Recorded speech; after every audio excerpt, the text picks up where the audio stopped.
Monsieur le secrétaire perpétuel, vous allez maintenant aborder les communications de l'Académie. Et pour commencer, nous allons parler d'un ouvrage publié récemment par l'un des membres de la compagnie. C'est à part quelques instants. Stéphane Bouillon, avant de faire d'autres communications, sur un livre qui vient de publier à l'Académie royale et qui porte un titre intéressant. Et on va enfin savoir si c'est vrai. Monsieur le Président, Monsieur le Secrétaire perpétuel, chers collègues, j'ai commis effectivement un petit ouvrage fort généreusement publié par nos voisins et amis de l'Académie royale de Belgique.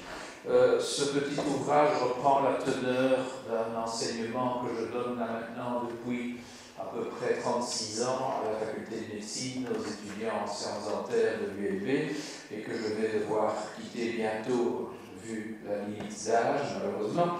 Et donc je m'étais dit que j'allais un petit peu mettre sur papier ce que j'ai collecté comme information sur le développement et l'anatomie comparée des dents. C'est un cours sur l'embryologie, l'appareil masticateur et son anatomie comparée. Alors j'aborde dans cet ouvrage les bases de l'embryologie dentaire, les gènes du développement dentaire, et alors aussi l'anatomie comparée chez les vertébrés de l'organe dentaire. L'organe dentaire provient d'ébauches qui étaient présentes chez les tout premiers vertébrés qu'on appelle des odontodes, qui recouvraient la cuirasse céphalique des grands poissons sans mâchoire, les agnates. Et les odontodes ont donné des choses aussi variées que les dents, les plumes, les écailles, les poils et même les papilles gustatives.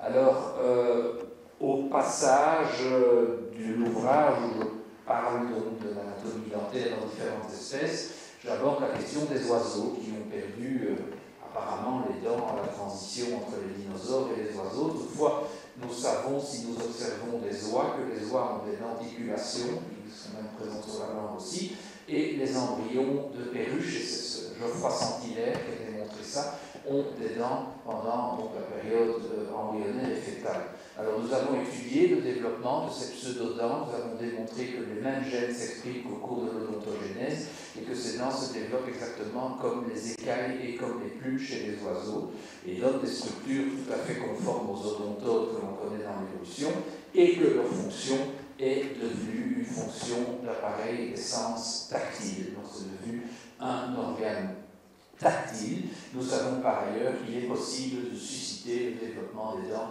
chez l'embryon de poulet. Quand on y regarde bien chez l'embryon de poulet, eh bien, on voit l'expression d'un certain nombre de choses qui évoquent une sorte d'ébauche non aboutie de développement de pseudodents. Voilà, Monsieur le Président, Monsieur le Secrétaire perpétuel, le contenu de ce petit ouvrage que je vais donc déposer comme il se doit, selon le rituel, sur le bureau de l'Académie.